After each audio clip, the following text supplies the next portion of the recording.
Hi friends, welcome all. എല്ലാവർക്കും ടീച്ചറുടെ ക്ലാസ്സിലേക്ക് സ്വാഗതം. We have already discussed the key concepts of Piaget's theory. നമ്മൾ മുമ്പത്തെ ക്ലാസ്സിൽ പിയാഷെയുടെ തിയറിയിലെ പ്രധാന ആശയങ്ങളെക്കുറിച്ച് പഠിച്ചു കഴിഞ്ഞിരിക്കുന്നു. Today we are going to study the cognitive development stages of പിയാഷെൻ തിയറി. ഇന്ന് നമ്മൾ ഡിസ്കസ് ചെയ്യുന്നത് പിയാഷെയുടെ തിയറിയിലെ ഇൻ്റലക്ച്വൽ ഡെവലപ്മെൻറ്റ് സ്റ്റേജസിനെ കുറിച്ചാണ്, അഥവാ വൈജ്ഞാനിക വികാസ ഘട്ടങ്ങളെക്കുറിച്ചാണ്. പിയാഷെ identified 4 major stages in the cognitive development of an individual. ഒരു വ്യക്തിയുടെ വൈജ്ഞാനിക വികാസത്തിന് 4 പ്രധാനപ്പെട്ട സ്റ്റേജുകളുണ്ടെന്നാണ് പിയാഷെ പറയുന്നത്. They are sensory motor stage, second one pre-operational stage, third concrete operational stage, and fourth one formal operational stage. First one sensory motor stage. ഇതിൻ്റെ മലയാളം ഇന്ദ്രിയ ചാലക ഘട്ടം, ഒരുമിച്ച് ഇന്ദ്രിയ ചാലക ഘട്ടം എന്നും പറയാറുണ്ട്. Second stage pre operational stage. Pre എന്നതിന് പ്രാഗ് അല്ലെങ്കിൽ പൂർവം എന്ന വാക്കാണ് ഉപയോഗിക്കാറ്. അപ്പോൾ പ്രാഗ് മനോവ്യാപാര ഘട്ടം അഥവാ മനോവ്യാപാര പൂർവഘട്ടം. ഓപ്പറേഷൻ എന്ന പദത്തിന് ചിലർ ക്രിയാത്മകം എന്നൊരു വാക്ക് ഉപയോഗിക്കുന്നുണ്ട്. അങ്ങനെയാകുമ്പോൾ പൂർവ ക്രിയാത്മക ഘട്ടം എന്നും വരാം. മൂന്നാമത്തത് കോൺക്രീറ്റ് ഓപ്പറേഷണൽ സ്റ്റേജ്, മൂർത്ത മനോവ്യാപാര ഘട്ടം അഥവാ രൂപാത്മക മനോവ്യാപാര ഘട്ടം. Fourth stage formal operational stage, ഔപചാരിക മനോവ്യാപാര ഘട്ടം. ഇതിന് പരികൽപ്പക നിഗമന ഘട്ടം എന്നും മലയാളത്തിൽ കാണുന്നുണ്ട്. ഇന്ദ്രിയ ചാലക ഘട്ടം, പ്രാഗ് മനോവ്യാപാര ഘട്ടം, മൂർത്ത മനോവ്യാപാര ഘട്ടം, ഔപചാരിക മനോവ്യാപാര ഘട്ടം. First stage is sensory motor stage. This is from birth to 2 years of age. 0 മുതൽ 2 വയസ്സ് വരെയാണ് കാലഘട്ടം. ജനനം മുതൽ 2 വയസ്സ് വരെയാണ് കാലഘട്ടം. Children acquire the understanding or the knowledge through sensory and motor experiences. ഈ സ്റ്റേജിൽ കുട്ടികൾ മനസ്സിലാക്കുന്നത് അല്ലെങ്കിൽ അറിവ് നേടുന്നത് ഇതിലൂടെയാണ്? ഇന്ദ്രിയങ്ങളിലൂടെയും സെൻസസിലൂടെയും ആൻഡ് മോട്ടോർ എക്സ്പീരിയൻസസിലൂടെയുമാണ്, ചാലക പ്രവർത്തനങ്ങളിലൂടെയുമാണ്. അതായത് the child learns himself and his environment through motor and reflex actions. പരിസ്ഥിതിയെയും തന്നെയും കുട്ടി മനസ്സിലാക്കുന്നതും അറിയുന്നത് മോട്ടോർ ചാലക പ്രവർത്തനങ്ങളിലൂടെയും റിഫ്ലെക്സ് ആക്ഷനിലൂടെയുമാണ്, പ്രതിപ്രവർത്തനത്തിലൂടെയാണ്. പ്രതിപ്രവർത്തനം എന്ന് പറഞ്ഞാൽ ഒരു കുട്ടി തീയുടെ അടുത്തേക്ക് കൈ വെച്ചു, ചൂട്, അപ്പോൾ എന്തായിരുന്നു, അതാണ് കൈ പെട്ടെന്ന് പിൻവലിക്കും. ഇത്തരത്തിലുള്ള പ്രവർത്തനങ്ങളിലൂടെയുമാണ് കുട്ടിയിൽ ബുദ്ധിവികാസം സംഭവിക്കുന്നത്. സാധാരണ പറയാറുള്ളത് ഒരു ഇൻ്റലിജൻ്റ് ആനിമലിന് തുല്യമുള്ള ബുദ്ധിശക്തിയാണ് ഈ പ്രായത്തിൽ കുട്ടി പ്രകടിപ്പിക്കുന്നത്. ബുദ്ധിയുള്ള, ചിലപ്പോൾ കേട്ടറ്റിനൊക്കെ ക്വസ്റ്റ്യൻ ചോദിക്കാം കേട്ടോ, ബുദ്ധിയുള്ള മൃഗത്തിന് തുല്യമായ ഇൻ്റലക്ച്വൽ ഡെവലപ്മെൻറ്റ് ഉള്ള കാലഘട്ടമാണിത്. ഇനി നമുക്ക് ഇതിൻ്റെ ക്യാരക്ടറിസ്റ്റിക്സ് ഒക്കെ ഒന്ന് നോക്കാം. ഫസ്റ്റ് വൺ ലാംഗ്വേജ്, ഭാഷ. 0 മുതൽ 2 വയസ്സ് വരെയാണ് പ്രായം. Lack of language is the peculiarity of the stage എന്നാണ് പിയാഷെ പറയുക. പിയാഷയുടെ അഭിപ്രായത്തിൽ ഭാഷയുടെ അഭാവം ഈ കാലഘട്ടത്തിൻ്റെ പ്രത്യേകതയാണ്, ലാക്ക് ഓഫ് ലാംഗ്വേജ്.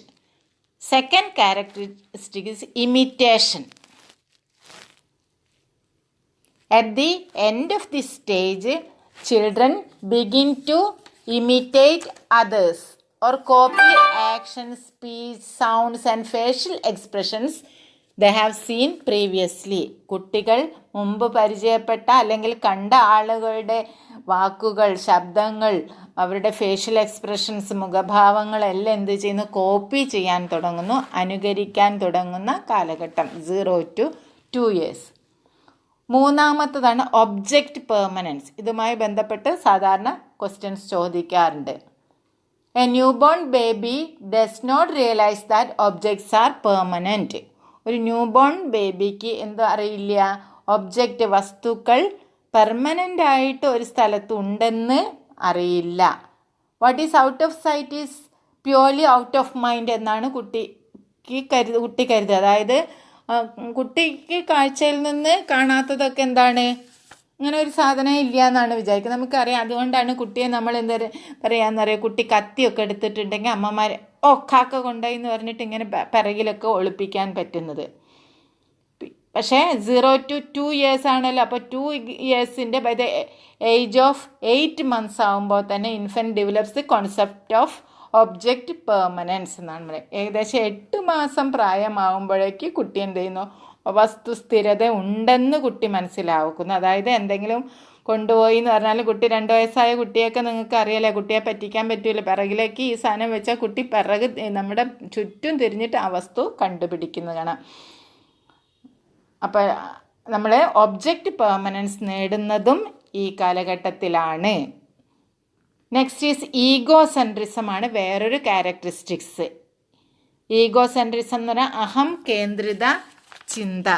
കുട്ടിയുടെ കാഴ്ചപ്പാടിൽ മാത്രം കാര്യങ്ങൾ കാണുന്നു എന്നാണ്. കുട്ടി കുനിഷ്ടാണ്, കുശുമ്പാണ് നല്ല ഇതിൻ്റെ അർത്ഥം കേട്ടോ. Children of this stage are egocentric. The child cannot think beyond his own view. അത്രയേ ഉള്ളൂ. തൻ്റെ കാഴ്ചപ്പാടിനപ്പുറത്തേക്ക് ചിന്തിക്കുന്നില്ല. His thoughts are self centred. അവൻ്റെ അല്ലെങ്കിൽ അവളുടെ ചിന്തകൾ സെൽഫ് സെൻറ്റേഡ് ആണ്. എൻ്റെ അമ്മ എൻ്റേതാണ്, പിന്നെ ഏട്ടൻ്റെ അമ്മയാണോ ചോദിച്ചാൽ അല്ല എന്ന് പറയും. കുശുമ്പോണ്ടല്ല, അത് തൻ്റെ മാത്രം വ്യൂ പോയിന്റിൽ കാര്യങ്ങൾ കാണുന്നത് കൊണ്ടാണ്. നെക്സ്റ്റ് പോയിൻ്റായിട്ട് പറയുന്നത് നോ ടൈം കോൺസെപ്റ്റ്. 5ാമത്തെ point, no yesterday, no today and no tomorrow. അപ്പോൾ കുട്ടി ചിലപ്പോൾ പറയും, നീ എന്നാ വരിക എന്ന് ചോദിച്ചാൽ ഞാൻ ഇന്നലെ വരും എന്നൊക്കെ പറയും. കുട്ടിക്ക് കൃത്യമായി എന്താണ് നാളെ ഏതാണ്, ഇന്ന് എന്താണ്, പിന്നെന്താ ഇന്നലെ എന്താണെന്നൊന്നും അറിയില്ല. അപ്പോൾ ഒന്നുകൂടെ നോക്കൂ ക്യാരക്ടറിസ്റ്റിക്സ്. ലാക്ക് ഓഫ് ലാംഗ്വേജ്, ഭാഷയുടെ അഭാവം. ഇമിറ്റേഷൻ, അനുകരിക്കാൻ പഠിക്കുന്നു. മൂന്നാമത്തത് ഒബ്ജക്റ്റ് പെർമനൻസ്, വസ്തുസ്ഥിരത ഏകദേശം 8 മാസത്തോളം പ്രായമാകുമ്പോൾ തുടരുന്നു. ആദ്യമെല്ലാം എന്തുണ്ടാവും? വസ്തുസ്ഥിരത ഉണ്ടാകില്ല. 2 വയസ്സോടുകൂടി ഒബ്ജക്റ്റ് പെർമനൻസ് എന്നൊരു എബിലിറ്റി കുട്ടി നേടുന്നു. നെക്സ്റ്റ് ഈസ് ഈഗോസെൻട്രിസം, അഹം കേന്ദ്രിത ചിന്ത. അതായത് കുട്ടി അവനവൻ്റെ വ്യൂ പോയിന്റിൽ മാത്രം കാര്യങ്ങൾ കാണുന്നു. നെക്സ്റ്റ് നോ ടൈം കോൺസെപ്റ്റ്, കൃത്യമായ എന്നല്ല, യെസ്റ്റർഡേ എന്താണ്, ഇന്നലെ എന്താണ്, ഇന്നെന്താണ്, നാളെ എന്താണ് എന്നൊന്നും കുട്ടിക്ക് കൃത്യമായി അറിയില്ല. Second stage is pre operational stage ആണ്. 2 to 7 years ആണിത്. പ്രീ ഓപ്പറേഷൻ്റെ മലയാളം മനോവ്യാപാര പൂർവഘട്ടം അഥവാ പ്രാഗ് മനോവ്യാപാര ഘട്ടം. ഈ സ്റ്റേജിൻ്റെ ഒരു പ്രത്യേകത എന്ന് പറഞ്ഞാൽ ചിൽഡ്രൻ യൂസ്ഡ് ലാംഗ്വേജ്, ഭാഷ ഉപയോഗിക്കാൻ തുടങ്ങുന്നു. Or begin to think symbolically, പ്രതീകാത്മകമായി ചിന്തിക്കാൻ തുടങ്ങുന്നു. പിന്നെന്താണ്, ഇൻറ്റ്യൂഷനൊക്കെ ഈ സ്റ്റേജിൻ്റെ ഭാഗമായിട്ട് വരുന്നതാണ്. The stage can be further divided into 2. ഈ സ്റ്റേജ് തന്നെ പ്രീ ഓപ്പറേഷണൽ സ്റ്റേജ് തന്നെ 2 to 7 years ആണല്ലോ, അത് 2ആയി ഡിവൈഡ് ചെയ്തിട്ടുണ്ട്. First one pre conceptual phase, 2 മുതൽ 4 വയസ്സ് വരെയുള്ള കാലഘട്ടത്തെയാണ് ഇങ്ങനെ പറയുന്നത് പ്രീ കോൺസെപ്ച്വൽ ഫേസ്, ആശയാധാന പൂർവഘട്ടം അഥവാ പൂർവക്രിയാത്മക ഘട്ടം. 2ാമത്തെ ഫേസ് ആയിട്ട് പറയുന്നത് ഇൻറ്റ്യൂറ്റീവ് ഫേസ് ആണ്, ഊഹനഘട്ടം, 4 to 7 years. 1ാമത്തെ ഫേസ് ഏതാ പറഞ്ഞത്? പ്രീ കോൺസെപ്ച്വൽ ഫേസ് ആണ് പറഞ്ഞത് അല്ലേ. അതിൻ്റെ ക്യാരക്ടറിസ്റ്റിക്സ് അല്ലെങ്കിൽ സവിശേഷതകൾ നമുക്ക് നോക്കാം. First one is identify objects. കുട്ടി 2 മുതൽ 4 വയസ്സ് വരെയുള്ള കാലഘട്ടത്തിൽ ഒബ്ജക്റ്റുകളെ ഐഡൻറ്റിഫൈ ചെയ്യാൻ തുടങ്ങുന്നു. അതായത് the child can identify objects by their names and put them into classes. ഓരോ വിഭാഗത്തിലേക്ക് ഇങ്ങനെ ഇതാണ് പക്ഷികളാണ്, ഇത് ഫ്രൂട്ട്സ് ആണ് എന്നൊക്കെ വേർതിരിച്ച് വയ്ക്കുവാനും ഇതെന്താണെന്ന് ഐഡൻറ്റിഫൈ ചെയ്യുവാനും കുട്ടി പഠിക്കുന്നു. However they usually make mistakes. ചിലപ്പോൾ മിസ്റ്റേക്സ് സംഭവിക്കാം, എന്നാലും ഐഡൻറ്റിഫിക്കേഷൻ നടക്കുന്നുണ്ട്. അത് ചിലപ്പോൾ call all women as mummy എന്നൊക്കെ വിളിക്കാം. പക്ഷേ എന്താണ് ഇത് ഇവരാണ് എന്ന് മനസ്സിലാക്കാനുള്ള ഒരു പ്രായമെത്തിയിരിക്കുന്നു. Next is illogical thinking. Logic ഇല്ലാത്ത തിങ്കിങ് ആണ് മറ്റൊരു പ്രത്യേകത. റീസണിങ് അല്ല യുക്തിചിന്തയില്ല. Reasoning is quite illogical at this stage. It is neither inductive nor deductive. ആഗമന നിഗമന ചിന്തകളൊന്നും ഇല്ല.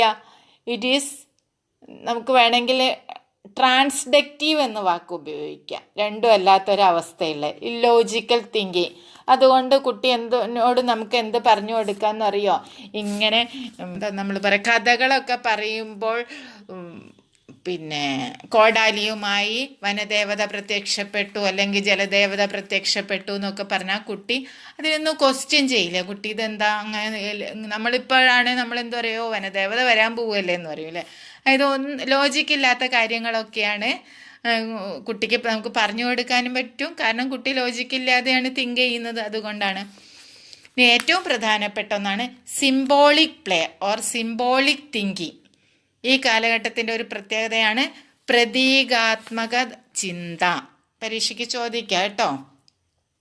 Play in which or thinking in which children pretend that one object is another object. ഒരു വസ്തുവിനെ മറ്റൊരു വസ്തുവായി ചിന്തിക്കാനുള്ള കഴിവ്.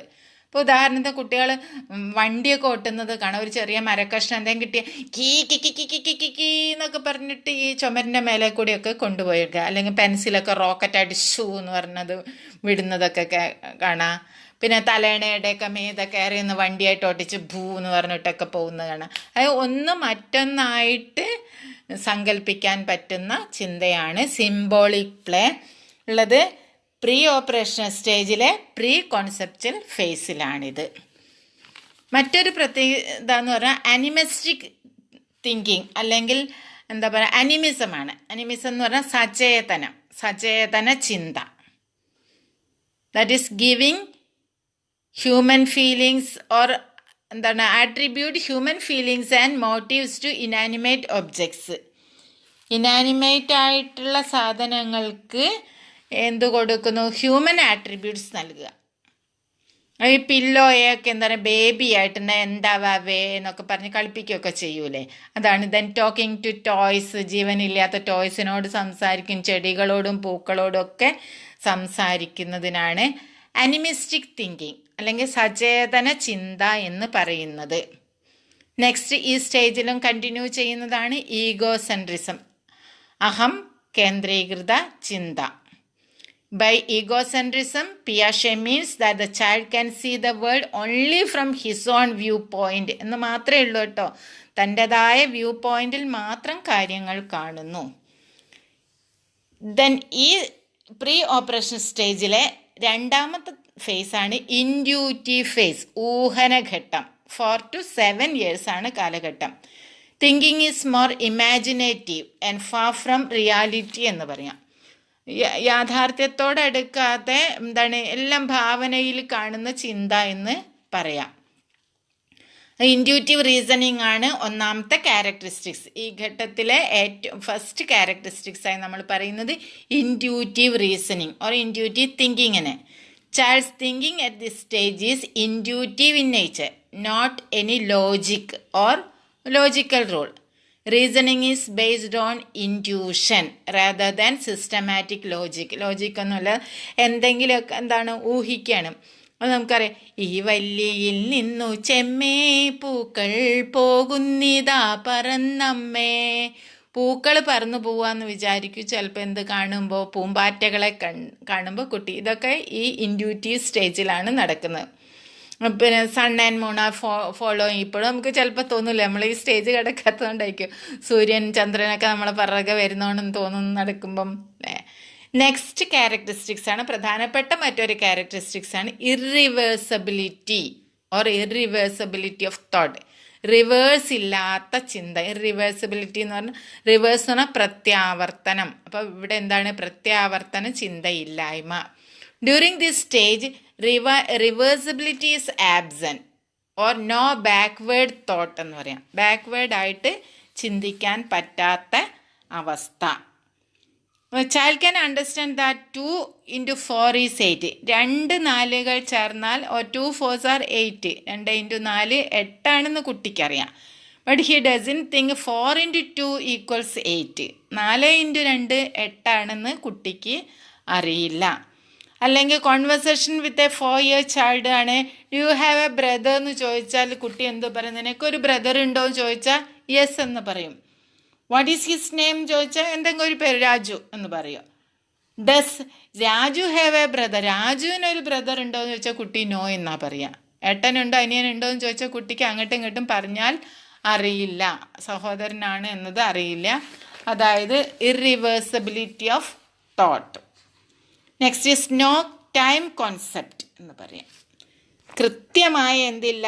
Child knows yesterday, today and tomorrow. ഇന്ന്, നാളെ, മറ്റന്നാൾ, പിന്നെന്താ പറയുക, ഇന്നലെ എന്നൊക്കെ അറിയാം. But he lacks the accurate time concept. കൃത്യമായ ടൈം കോൺസെപ്റ്റ് ഇല്ല. നിങ്ങൾ നോക്കുക, പിയാഷയുടെ തിയറി മുമ്പ് ഉണ്ടായ ഒരു തിയറിയാണ്. ഇപ്പോഴത്തെ കുട്ടികൾക്ക് ഏകദേശം ടൈം കോൺസെപ്റ്റൊക്കെ വരാറായി കേട്ടോ. 7 yearsൻ്റെ ഉള്ളിലൊക്കെ. ഇത് പിയാഷ അന്ന് എഴുതിയതാണ് കേട്ടോ. Next characteristics is no conservation. അടുത്ത സവിശേഷത എന്ന് പറഞ്ഞാൽ ഈ സ്റ്റേജിലുള്ള അടുത്ത സവിശേഷത, കുട്ടിക്ക് കൺസർവേഷൻ പവർ ഇല്ല. കൺസർവേഷൻ പവർ ഇല്ല. അതായത് കൺസർവേഷൻ്റെ മലയാളം എന്താ? സംരക്ഷണം, പരിപാലനം, യാഥാസ്ഥിതികത എന്നൊക്കെയാണ്. അങ്ങനെ പറഞ്ഞാൽ ചിലപ്പോൾ നിങ്ങൾക്ക് മനസ്സിലാവില്ല. അതുകൊണ്ട് മിസ് അതിൻ്റെ ഒരു എക്സ്പ്ലനേഷൻ പറയാം. That is conservation of mass and volume. The child has no power of conservation of mass and volume. ഇങ്ങനെ തിങ്ക് ചെയ്യാനുള്ള, അതായത് മാസ് എന്ന് പറഞ്ഞാൽ എന്താ? മാസ് അല്ലേ? MASS, പിണ്ഡം എന്നൊക്കെയാണ്. അളവ്, വോളിയം, വ്യാപ്തി. അതായത് കൃത്യമായി ഒരു പാത്രത്തിൻ്റെ ഉള്ളിലൊക്കെ എന്തില്ല, പിന്നെ എത്രയാണ് അളവ് ഉണ്ടാകുക എന്ന് കുട്ടിക്ക് അറിയില്ല. The child fails to understand that the things remain same when changes in their appearance occur. അതായത് കുട്ടിക്ക് എന്തറിയില്ല? ഒരു പാത്രത്തിൻ്റെയൊക്കെ എന്താണ് അപ്പിയറൻസ് മാറ്റിയാൽ, അതേ അളവുള്ള ഒരു പാത്രം കാണിച്ചിട്ടുണ്ടെങ്കിൽ കുട്ടിക്ക് ഇത് രണ്ടും ഒന്നാണെന്നറിയില്ല. ഫോർ എക്സാമ്പിളായിട്ട് A and B contained same amount of water എന്ന് വിചാരിക്കുക. 2 പാത്രത്തിൽ എയിലും ബിയിലും ഒരേ പാത്രം എടുക്കുക. നമ്മൾ ആ 2 പാത്രത്തിലും ഒരേ അളവുള്ള വാട്ടറോ മിൽക്കോ എന്തെങ്കിലും ഒഴിക്കുക.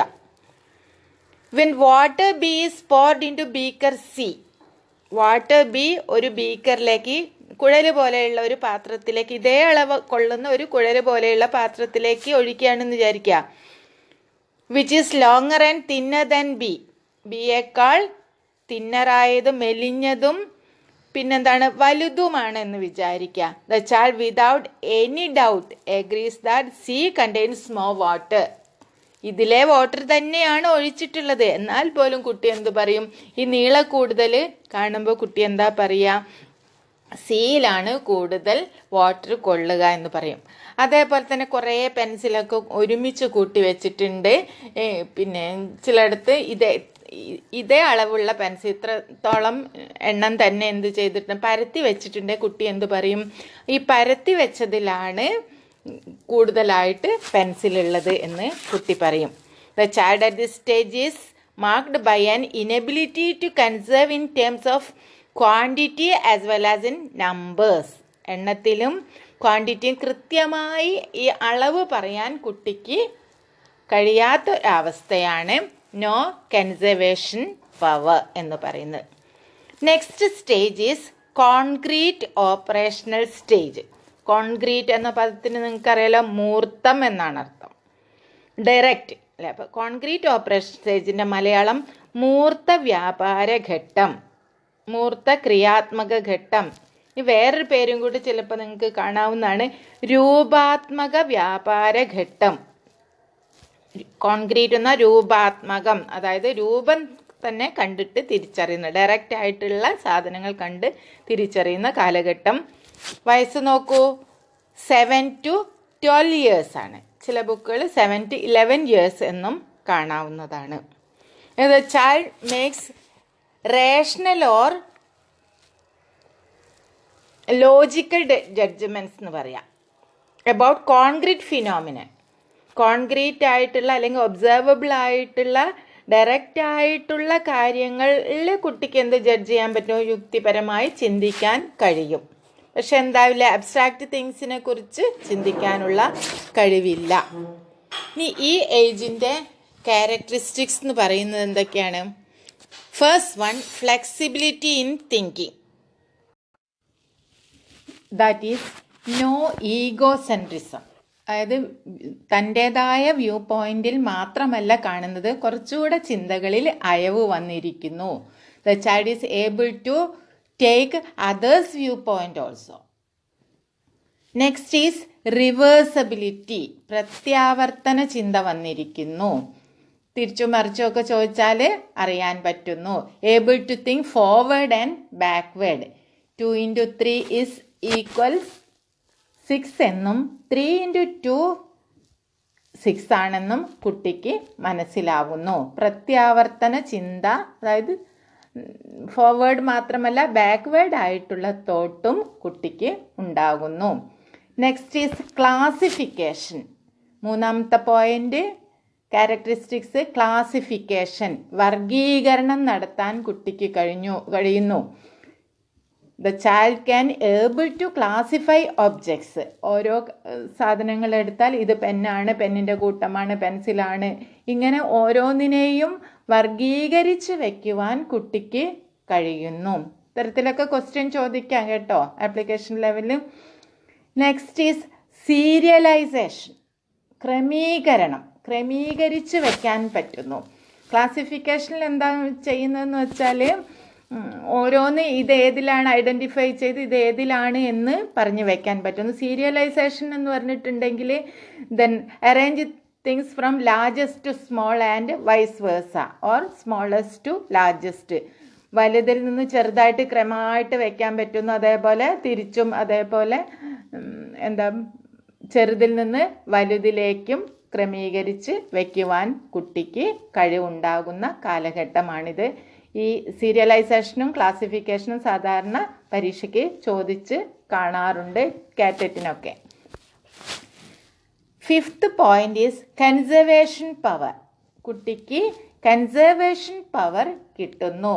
അങ്ങനെ തിങ്ക് ചെയ്യാനുള്ള കിട്ടുന്നു. അതായത് പാത്രങ്ങളൊക്കെ മാറ്റി വെച്ചാലും അളവ് കൃത്യമാണ് എന്ന് മനസ്സിലാക്കുന്നു. Mastery of the concepts that weight, mass and volume of matter remains unchanged or conserved even when the shape or appearance of objects change. പാത്രങ്ങളൊക്കെ മാറ്റി വെച്ചാലും അതിനുള്ളിലുള്ള അളവ് തന്നെയാണ് മറ്റേ പാത്രത്തിലുള്ള അളവും എന്ന് കൃത്യമായി മനസ്സിലാക്കുവാനുള്ള കഴിവ് കിട്ടുന്ന സ്റ്റേജാണ് കോൺക്രീറ്റ് ഓപ്പറേഷണൽ സ്റ്റേജ് അഥവാ രൂപാത്മക വ്യാപാര ഘട്ടം. മലയാളം ശ്രദ്ധിച്ച് മനസ്സിലാക്കണം. കാരണം പല എക്സാമുകളും മലയാളം വാക്കുകളിലാണ് ചോദിക്കാറുള്ളത്, ടെറ്റിൽ, UPSC, LPSC ഇതിനൊക്കെ. അതുകൊണ്ട് നന്നായി മലയാളം കൂടി മനസ്സിലാക്കുക. Next is inductive and deductive reasoning.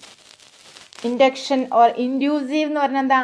ആഗമിക്കുക, അതിൽ നിന്ന് ഉണ്ടാക്കിയെടുക്കുക എന്നാണ്.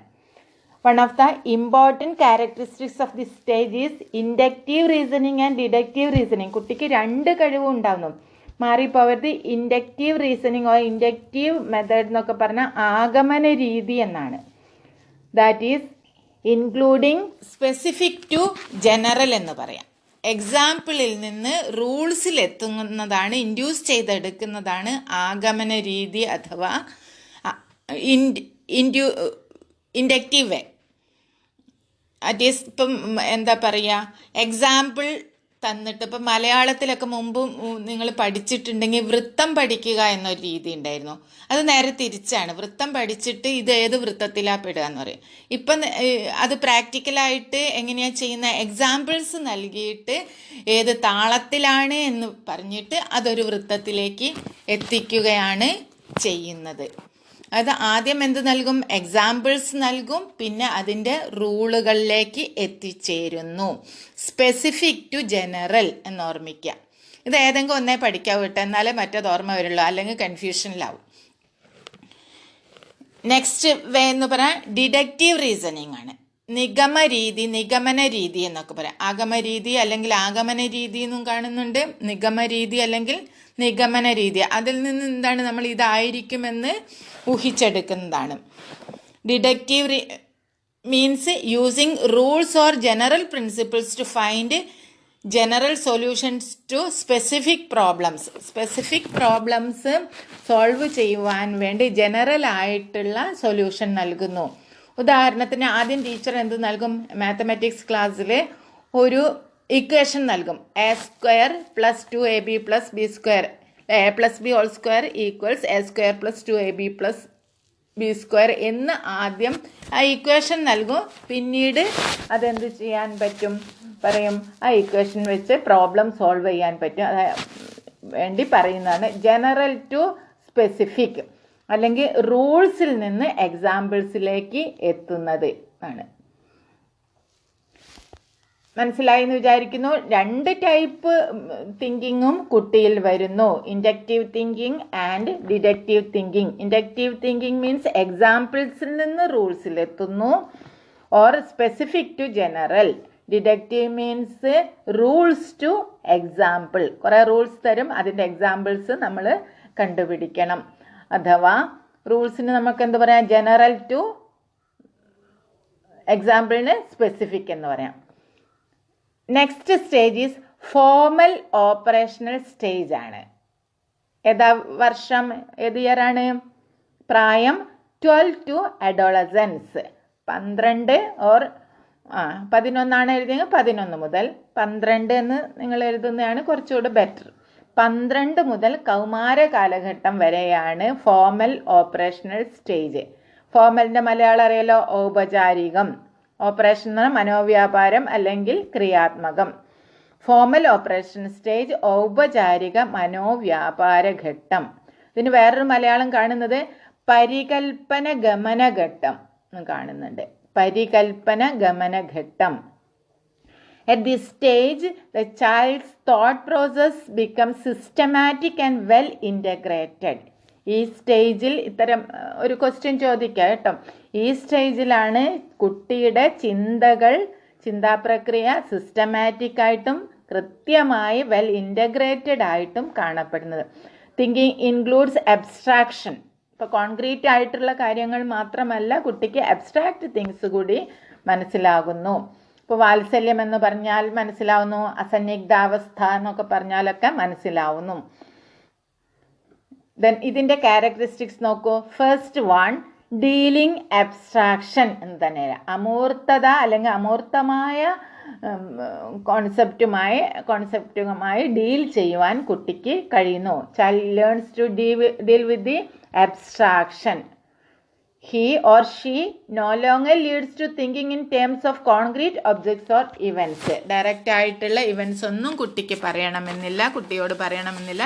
കുട്ടിക്ക് എന്താണ്, അബ്സ്ട്രാക്റ്റ് തിങ്സിനെ ഡീൽ ചെയ്യുവാൻ പറ്റുന്നു. Next characteristics hypothetic and or hypothetico deductive reasoning എന്നാണ് അദ്ദേഹം ഉപയോഗിച്ച വാക്ക്. ഹൈപ്പോത്തസിസ് എന്ന് പറഞ്ഞാൽ ഊഹിക്കുകയാണ്, ഓർ എന്താ ഷൂഡ് ഗസ്, ഫോക്കസ്ഡ് ഗസ് ആണ്. And deductive reasoning, the child can formulate many alternative hypotheses in dealing with the problem. Intelligent ആയിട്ട് കുട്ടിക്ക് ഗസ് ചെയ്യുവാൻ പറ്റുന്നു. ഒരു പ്രോബ്ലത്തെ ഡീൽ ചെയ്യുവാൻ ഒരുപാട് ഹൈപ്പോത്തിസിസ് ഫോം ചെയ്യാൻ പറ്റുന്നു. അങ്ങനെ ചെയ്യാൻ പറ്റും. ഇപ്പം ഫോർ എക്സാമ്പിൾ പ്ലാസ്റ്റിക് എങ്ങനെ നിർമ്മാർജ്ജനം ചെയ്യാം എന്ന് പറഞ്ഞാൽ റീയൂസ് ചെയ്യാം, റീപ്രൊഡ്യൂസ് ചെയ്യാം, ഇങ്ങനെ കുറേ കാര്യങ്ങളില്ലേ. ഇത്തരത്തിലുള്ള ചിന്ത കുട്ടിക്ക് വളരുന്നു. ഒരൊറ്റ ചിന്തയല്ല, ഒരുപാട് വേയിലൂടെ ഒരു പ്രോബ്ലം സോൾവ് ചെയ്യുവാനുള്ള ചിന്ത കുട്ടിയിൽ വളരുന്നു. കുട്ടിക്ക് next characteristics solve problems, that is systematic approach to solve problems. Problem solve ചെയ്യുവാനുള്ള സിസ്റ്റമാറ്റിക്കായിട്ട് പ്രോബ്ലം സോൾവ് ചെയ്യാനുള്ള കഴിവ് നേടുന്നു. Use of abstract rules, abstract ആയിട്ടുള്ള റൂൾസ് ഉപയോഗിച്ച് പ്രോബ്ലം സോൾവ് ചെയ്യുവാനുള്ള കഴിവ് കിട്ടുന്നു. For solving problems child uses abstract rules at this stage. ഈ സ്റ്റേജിൽ അബ്സ്ട്രാക്റ്റ് റൂൾസ് വെച്ച് പ്രോബ്ലം സോൾവ് ചെയ്യാൻ കഴിയുന്നു. നെക്സ്റ്റ് വേറൊരു പ്രധാനപ്പെട്ട ക്യാരക്ടറിസ്റ്റിക്സ് എന്ന് പറഞ്ഞാൽ ability to transfer knowledge transfer ചെയ്യാൻ പറ്റുന്നു. ഒരു സ്ഥലത്ത് പഠിച്ച കാര്യം എന്താണ് I=PNR എന്നൊക്കെ നമ്മൾ പഠിച്ചു, പലിശയൊക്കെ പഠിച്ചു, അല്ലെങ്കിൽ പെർസെൻറ്റേജൊക്കെ എങ്ങനെയാണ് കാൽക്കുലേറ്റ് ചെയ്യാമെന്ന് പഠിച്ചു. അതനുസരിച്ച് നമ്മളൊരു സാധനം ഷർട്ടോ ഡ്രസ്സ് വാങ്ങാൻ പോകുമ്പോൾ അതനുസരിച്ച് ഇത്ര പെർസെൻറ്റേജ് കിഴിവുണ്ട് എന്ന് പറഞ്ഞാൽ കുട്ടിക്ക് മനസ്സിലാകാനുള്ള പ്രായമാണിത്. Ability to transfer knowledge. The child can transfer knowledge from one situation to another. ഒരു സിറ്റുവേഷനിൽ നിന്ന് മറ്റൊരു സിറ്റുവേഷനിലേക്ക് നോളജ് ട്രാൻസ്ഫർ ചെയ്യാനുള്ള കഴിവും കിട്ടുന്നു. ഇനി നമുക്ക് പിയാഷെയുടെ തിയറിയുടെ എഡ്യൂക്കേഷൻ ഇംപ്ലിക്കേഷൻസ് അഥവാ പിയാഷെയുടെ തിയറി വിദ്യാഭ്യാസത്തിലുള്ള പ്രസക്തി നോക്കാം. Educational implications. First one, learning experience or providing learning experience. പഠനാനുഭവങ്ങൾ നൽകുന്ന കാര്യത്തിൽ the knowledge of intellectual development helps to provide appropriate learning experience. അനുയോജ്യമായ പഠനാനുഭവങ്ങൾ നൽകുന്നതിൽ പിയാഷെയുടെ ഇൻ്റലക്ച്വൽ ഡെവലപ്മെൻ്റൽ സ്റ്റേജസ് തിയറി ഉപയോഗപ്രദമാണ്. രണ്ടാമത്തെ പോയിന്റ്, കരിക്കുലം കൺസ്ട്രക്ഷൻ. പാഠ്യപദ്ധതി നിർമ്മാണത്തിൻ്റെ കാര്യത്തിലും ഈ തിയറിക്ക് പ്രാധാന്യമുണ്ട്. This theory is helpful in sequencing subject matter in കരിക്കുലത്തിൽ സബ്ജക്റ്റ് മാറ്റർ സീക്വൻസ് ചെയ്യുന്ന ക്രമീകരിച്ചു വയ്ക്കുന്നതിൽ ഈ തിയറിക്ക് പ്രാധാന്യമുണ്ട്. തേർഡ് പോയിന്റ്, ഓരോ സ്റ്റേജസ് ആയി നോക്കാം നമുക്ക്. Sensory motor stage or 0 to 2 years ആണ്. Infants are in the sensory motor stage, so give importance to play activities. ശിശുക്കൾ 0 to 2 yearsലാണ്, സെൻസറി മോട്ടോർ സ്റ്റേജിലാണ്, ഇന്ദ്രിയ ചാലഘട്ടത്തിലാണ്. അതിനാൽ അവർക്ക് കളികളിലൂടെയുള്ള പ്രവർത്തനങ്ങളാണ് നൽകേണ്ടത്. അതായത് ലാംഗ്വേജൊക്കെ വരുന്നേ ഉള്ളൂ. ലാക്ക് ഓഫ് ലാംഗ്വേജ് ആണ് ഒരു ക്യാരക്ടറിസ്റ്റിക്സ് ഓർ പെക്യുലാരിറ്റി ആയിട്ട് നമ്മൾ പറയുന്നത്. അപ്പോൾ നമ്മൾ എന്ത് ചെയ്യും, ഭാഷയിലേക്ക് എത്തിക്കുന്ന കളികളും വാക്കുകളൊക്കെ കുട്ടിയെ പഠിപ്പിക്കണം. കാക്കേ കൂടെ ഇവിടെ ഇങ്ങനത്തെ ഇല്ലേ, ടിങ്കിൾ ടിങ്കിൾ ലിറ്റിൽ സ്റ്റാർ എന്ന് പറയുന്ന രീതിയിലുള്ള പാട്ടുകൾ, എണ്ണം ഒക്കെ നമുക്ക് കളികളിലൂടെ പറഞ്ഞു കൊടുക്കാവുന്നതാണ്. ദെൻ ഫോർത്ത് പോയിൻ്റ് ആയിട്ട് പറയുന്നത് പ്രീ ഓപ്പറേഷണൽ സ്റ്റേജ് പറയാം. Preschool child is in the preoperational stage. UKG LKG കുട്ടികളൊക്കെ preschool stage or preoperational സ്റ്റേജിലാണ്. സോ ഗിവ് ഈ concrete experiences to the child. കുട്ടിക്ക് കോൺക്രീറ്റ് ആയിട്ടുള്ള അല്ലെങ്കിൽ direct ആയിട്ടുള്ള എക്സ്പീരിയൻസ് ആണ് നൽകേണ്ടത്. Next is concrete operational period. Provide opportunities for experimentation in this period. ഈ പീരീഡിൽ എക്സ്പെരിമെൻറ്റേഷനുള്ള അവസരങ്ങളാണ് കുട്ടിക്ക് നൽകേണ്ടത്. ദെൻ സിക്സ്ത് പോയിന്റ് ഏതാണ്, formal operational stage. This is adolescence period ആണ്. Lecture method, brainstorming method, lecture cum demonstration method, discussion etcetera can be given. ഈ കാലഘട്ടത്തിൽ discussion method, demonstration method, brainstorming ഒക്കെ നൽകാവുന്നതാണ്. ദെൻ 6 പോയിന്റ് നമ്മൾ പറഞ്ഞു കഴിഞ്ഞു. Then പിയാഷെയുടെ തിയറിയുടെ ക്രിറ്റിസിസം പറയുകയാണെങ്കിൽ, first one, Piaget's observations are based on European children grow up in 1920s, 30s and 40s. Researches show differences എന്ന് പറയാം. യൂറോപ്യൻ ചിൽഡ്രനിലാണ് പഠനം നടത്തിയത്. അത് നമ്മുടെ നാട്ടിലുള്ള, അതായത് ഓരോ കൾച്ചറും വ്യത്യാസമാണല്ലോ, അതിനനുസരിച്ചുള്ള എക്സ്പോഷറും ഒക്കെ വ്യത്യാസമാണ്. പിന്നെ 1920s, 30s, 40s ടെക്നോളജി ഒരുപാട് വളർന്നു കഴിഞ്ഞിരിക്കുന്നു. അപ്പോൾ ഇപ്പോൾ ഇതിൻ്റെ പ്രസക്തിക്ക് ചെറിയ വ്യത്യാസം വന്നിട്ടുണ്ട്. നെക്സ്റ്റ് വൺ ആയിട്ട് പറയുകയാണെങ്കിൽ samples R relatives and neighbourhood children, അല്ലെങ്കിൽ ഹിസ് ഓൺ ചിൽഡ്രനിലാണ് മെയിനായിട്ട് അദ്ദേഹം പരീക്ഷണങ്ങൾ നടത്തിയത്, അല്ലെ പരീക്ഷണം എന്നൊരു ഒബ്സർവേഷൻ നിരീക്ഷിച്ചിരിക്കുന്നത്. അപ്പോൾ ബയാസ് ഉണ്ടാവാനുള്ള സാധ്യത കൂടുതലാണ്. Third point, he ignores individual differences. Every individual is unique എന്നല്ലേ നമ്മൾ പറയാറുള്ളത്. പക്ഷെ അദ്ദേഹം ഈ കാര്യത്തെ, ഈ തിയറി ഉണ്ടാക്കുമ്പോൾ എന്ത് ഇഗ്നോർ ചെയ്തിട്ടുണ്ട്? വ്യക്തി വ്യത്യാസങ്ങൾ ഇഗ്നോർ ചെയ്തിട്ടുണ്ട്. അത്ര അധികം ശ്രദ്ധിച്ചിട്ടില്ല. ഗിഫ്റ്റഡ് ചിൽഡ്രൻ ഉണ്ടാവും, they learn or they do the task quickly and easily. The dull child takes much time. Then slow ചിൽഡ്രനൊക്കെ എന്താണ് ഒരുപാട് സമയം എടുത്ത് ചെയ്യേണ്ട കാര്യം. ദെൻ ക്രിയേറ്റീവായിട്ടുള്ള കുട്ടിയായാലും ഗിഫ്റ്റഡ് ചൈൽഡൊക്കെ ആകുമ്പോൾ ചിലപ്പോൾ കുറച്ചുകൂടെ വേഗത്തിൽ ചെയ്യാൻ സാധ്യതയുണ്ട്. അത് അദ്ദേഹം പരാമർശിച്ചിട്ടേ ഇല്ല അദ്ദേഹത്തിൻ്റെ theory. Then gives more importance to age level. Age ലെവലിന് ഒരുപാട് പ്രാധാന്യം കൊടുത്തിട്ടുണ്ട്. ഇപ്പം നമുക്കറിയാം, എക്സ്പോഷർ കിട്ടുന്ന കുട്ടിക്ക് പെട്ടെന്ന് തന്നെ എല്ലാ കാര്യങ്ങളും ചെയ്തു തീർക്കാനൊക്കെ കഴിവുണ്ട്. അപ്പോൾ ഏജ് ലെവലിന് അത്രമാത്രം ഇമ്പോർട്ടൻസ് കൊടുത്തത് ഒരു പരിമിതിയാണ്. No scientific methods are used for his study. Only observation and case study. ഒബ്സർവേഷനും കേസ് സ്റ്റഡിയും മാത്രമാണ് അദ്ദേഹം നടത്തിയിട്ടുള്ളത്. ശാസ്ത്രീയമായ യാതൊരു രീതികളും അവലംബിച്ചിട്ടില്ല അദ്ദേഹത്തിൻ്റെ തിയറിക്കായി. Next, after formal period no stage of cognitive development was explained. Formal പീരീഡിന് ശേഷം, അഡോളസൻസ് പീരീഡിന് ശേഷം എന്ത് പറഞ്ഞിട്ടില്ല? ഇങ്ങനെ നമുക്കറിയാമല്ലോ അല്ലേ, ഇൻക്രീസ് ചെയ്തുകൊണ്ട് അല്ലെ ഡെവലപ്പ് ചെയ്തുകൊണ്ടിരിക്കുകയാണ്. അല്ലെങ്കിൽ ചിലപ്പോൾ ചിലതൊക്കെ ഓൾഡ് ഏജ് ആകുമ്പോൾ പിന്നെന്താണ് അത് കുറയാനും സാധ്യത ഉണ്ട്. അതിനെക്കുറിച്ച് അദ്ദേഹം ഒന്നും പറഞ്ഞിട്ടില്ല. വേറൊന്ന്, we can train children task like reversibility, conservation. ഇതൊക്കെ എന്ത് ചെയ്യാം, വളരെ നേരത്തെ തന്നെ കുട്ടിയെ ട്രെയിൻ ചെയ്തിട്ടുണ്ട്. കുട്ടിക്കത് പിന്നെ പെട്ടെന്ന് തന്നെ മനസ്സിലാവാൻ, അതിലുള്ള ഡെവലപ്മെൻറ്റ് നടക്കാനും സാധ്യതയുണ്ട്. പക്ഷെ അതിനെക്കുറിച്ച് അദ്ദേഹം ഒന്നും പറഞ്ഞിട്ടില്ല. He excluded emotional aspects. നമുക്കറിയാം EQ ഇസ് എന്താണ് മോർ ഇമ്പോർട്ടൻറ്റ് ദാൻ IQ എന്നാണ്. ഇപ്പോൾ ഇമോഷണൽ ക്വസ്റ്റനിലെ ഇമോഷണൽ ഇൻ്റലിജൻസിനെ കുറിച്ച് അദ്ദേഹം ഒന്നും പറഞ്ഞിട്ടില്ല. നിങ്ങൾക്ക് തിയറി മനസ്സിലായി എന്നാണ് മിസ് വിചാരിക്കുന്നത്. പാട്ട് ഒന്നുകൂടി ഓർമ്മിക്കൂ. നമുക്ക് എക്സാം എഴുതാൻ വേണ്ടി പാട്ട് വളരെ ഉപയോഗപ്രദമാവും. ഒന്നുകൂടി ഓർമ്മിച്ച് പാടി നോക്കൂ. എന്നോ നമ്മുടെ ജോൺ പിയാഷെ പുന്നാരിച്ചൊരു തിയറിയുണ്ടാക്കി. സ്കീമ, സിമിലേഷൻ, അക്കോമഡേഷനും എഡാപ്റ്റേഷൻ, ഇക്വിലിബ്രേഷനും ഓർഗനൈസേഷനും 7 കീ കോൺസെപ്റ്റ് പൂർത്തിയായി. ഇതിൻ്റെ മലയാളം ഓർമ്മിക്കണേ, കേട്ടിട്ട് LPSA UPSAക്കൊക്കെ. ഇനി അടുത്ത സ്റ്റാൻസ, കോഗ്നിറ്റീവ് ഡെവലപ്മെൻറ്റ് സ്റ്റേജസ് 4. സെൻസറി, മോട്ടോറും പ്രീ ഓപ്പറേഷണൽ 2 ഫേസ്. പ്രീ കോൺസെപ്ച്വലും ഇൻഡ്യൂറ്റീവ് ഫേസ്. 3 concrete operation. 4 ഫോർമലുമാണ്. സ്റ്റേജ് 4ൻ്റെയും ക്യാരക്ടറിസ്റ്റിക്സ് നന്നായി അങ്ങു പഠിച്ചിടണേ. ഇങ്ങനെ പഠിച്ചില്ലെങ്കിൽ മിസ്സിന് സങ്കടമാവും കേട്ടോ. നന്നായി പഠിക്കാം. ക്ലാസ് നിങ്ങൾക്ക് ഇഷ്ടമായെങ്കിൽ ലൈക്ക് ചെയ്യുക. നിങ്ങളുടെ ഫീഡ്ബാക്ക് കമൻറ്റ് ബോക്സിലൂടെ അറിയിക്കണേ. Thank you. Have a nice day.